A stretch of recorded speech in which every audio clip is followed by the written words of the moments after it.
Power 105.1 is the Breakfast Club, and guess who we have on the line? See the Bob. See the Nicki Minaj. What up, Nick? Hi, you guys. What's up? Good morning. Good morning. You know I only wake up this early for y'all, right? Appreciate it, appreciate it. So you got a lot going on in the city right now. Yeah, you got the city going crazy. I know. Oh, my goodness. Yeah, if the city was Twitter, you'd be the top trending topic right now. Yeah. No, I did have a whole discussion, I mean a million discussions about this, but I do feel like if you have an artist headlining your show and they're going to come out and they've sold tickets off your name and all of that, there's no reason to go. You can have your opinion, but not that night on stage trying to diss somebody. Yeah, even I wouldn't do that. Even Charlamagne wouldn't do that. Yeah, I wouldn't even do that. And you had an amazing show planned from Beanie Man, which I don't know how you got in the country because I thought Beanie Man wasn't allowed here. You know, to Nas and Lauryn Hill coming out and Cameron and then Foxy Brown. Right. We had an amazing, amazing show, and that was the only disappointing thing because, I mean, you want to know what's the funniest thing? What's that? After all this has been said and done, I wasn't going to do Starships, and I think people know that. I mean, I'm way smarter than that. You know, I know what people wanted to see.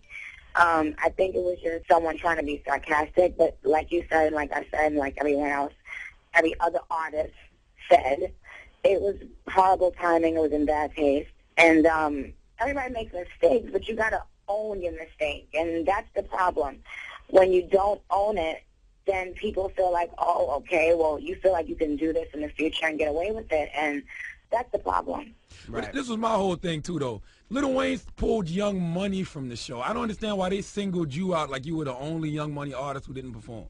Right. A lot of people didn't perform. A lot of people. You want to know what's so crazy? Even artists that was supposed to come out with on my set were asked to perform.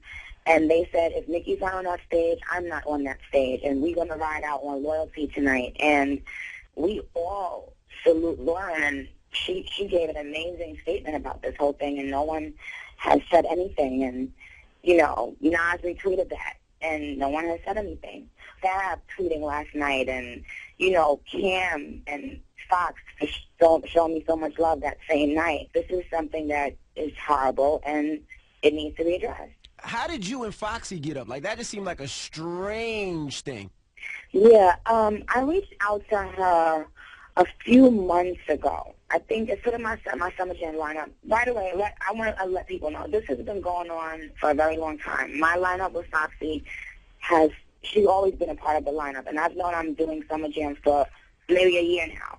So people are very crazy if they think this is something that I just decided, and I just really always loved her. I always made it known how much I loved her and Lauryn Hill. And then when she found out the whole drama, I thought she was going to be disappointed, but instead she called me like, yo, Nick, I am riding with you. We are all here. We're not leaving this hotel. We support your decision, and that was that. We all went out, like I said before. Everyone came out to dinner with me that night, and everyone supported the decision. Everybody was like, yo, Wayne is completely right, and we made the right move. All right, hold on, Nicki. 800-585-1051. When we come back, I want to ask you, Nicki, about this free concert you're going to do. Also, we got to know, we heard rumors that you were going to do a funeral scene. There was a coffin, and there was Little Kim in the coffin. Absolutely when not. We come back, Absolutely not. When we come back, we'll talk about it. It's the Breakfast Club on Power 105.1. Power 105.1 is the Breakfast Club. We have Nicki Minaj on the line, 800-585-1051. Now, Nicki, there was a rumor that you were going to do a funeral scene, and there was a look-alike... Andy, I don't even want you to finish that sentence because that's not in my character, and that's ridiculous. Let's stop with all the rumors that are giving people false hope that they're relevant. Please. Well, you know what? But let's dead. I mean, it's good to dead a rumor, though. If people really thought that and everybody's saying, you could say, no, that was not going to happen. Angela, I'm not about to come on my stage and bring death on my stage. My stage is about life.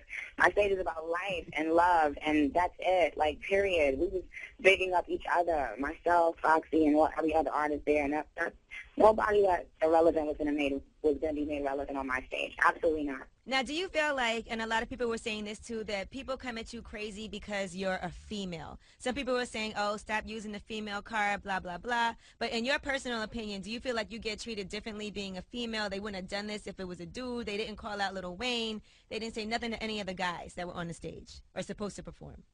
Yeah, I'm not using a female card. I am a female. Like, it is what it is. Like, and like I said last night, you should think about that before you attack the only woman on the bill. Something should have kicked in and said, you know what? Wow, this girl, I may not like one or two songs, but she is holding it down for every woman in hip-hop right now at this moment. And if you don't respect that, or if you don't understand that, you're freaking stupid. You know, like pulling a female card, it's not pulling no goddamn female card. Like, it is what it is. This is reality. This is what it is. I was the only woman on that bill, period. Right. Now, Peter Rosenberg is still not trying to apologize.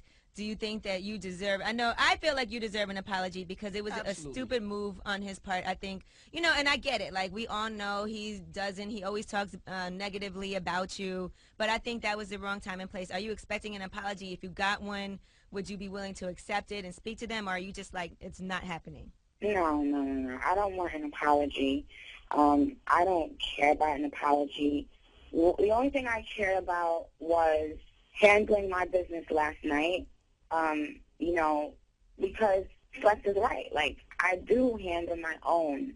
I don't ask anyone to speak for me, and I typically go about things as a boss. And what people don't understand is me having loyalty to Wayne and Young Money and Cash Money, that is a boss move. And if you don't have loyalty to your family, you will never understand what it is to be a boss. Right. Period. Right. And you have loyalty to your fans, so you have scheduled another concert. Do you have any more details on that, or is that something that's still in the works? It's still in the works, but it's definitely going to happen. You know who's hosting it, right? You know who's hosting it? Who? The Breakfast Club. Really? The Breakfast Club is hosting, yes. You didn't know? They didn't tell you?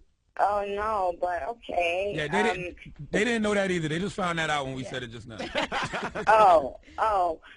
Well, this was actually Wayne's suggestion. Wayne was like, yo, maybe we could do our own show for the people. Like, you don't have to feel bad. Because, obviously I felt bad.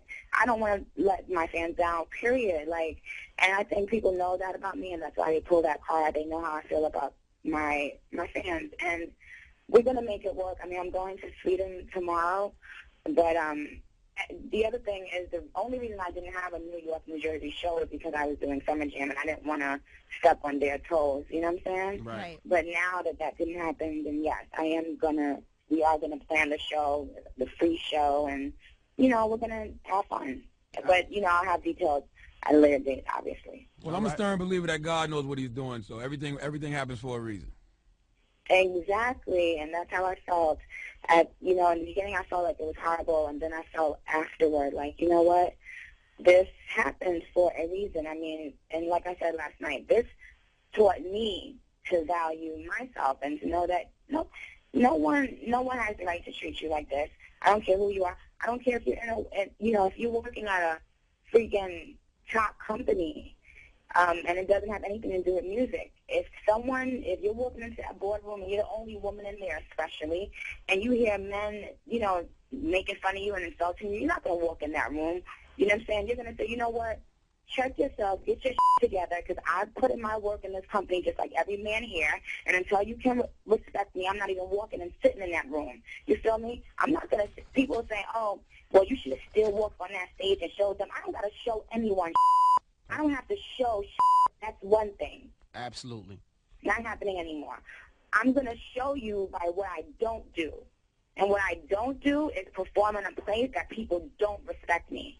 If the fans say one thing, let the fans say it. But you don't interject that thought into people's minds before I come on stage. Mm-mm. Well, he was trying to set the stage so you got booed. Yeah, That's what he was hoping. That's what it was. That's what he was doing. Right. Well, Nikki, we appreciate you checking in. Thank you. No, and the reason why I called, wasn't even to talk about that. I Right. called to tell you guys thank you, and I appreciate you very, very much. And this isn't to be on some competitive thing with anyone else. This is just real deal. I wanted to thank you guys for holding me down and for riding with me and for the, everything that y'all do. Even when I'm not on the phone with you, I know what's going on. And, you know, hopefully the people of New York and everyone that's listening in Jersey and Connecticut and everyone will understand as well. Well, everybody knows I'm biased. I'm Cedar Bar. But you know what? Let this be a lesson for other radio personalities and DJs. You cannot disrespect artists when they're coming out to perform for you. I mean, I think that's just a ridiculous thing, and that should be common sense. So Right. it's a lesson learned. Thank you, Angela. And Nikki, you be safe out there, and tell Scaff Beezy, chill out. SB. Oh, my goodness. Yeah, all right, you guys. Take care. Are you mad at me? Are you mad at me? It's the Breakfast Club on Power 105.1. Nicki Minaj, The Breakfast Club. The Breakfast Club. Power 105.1.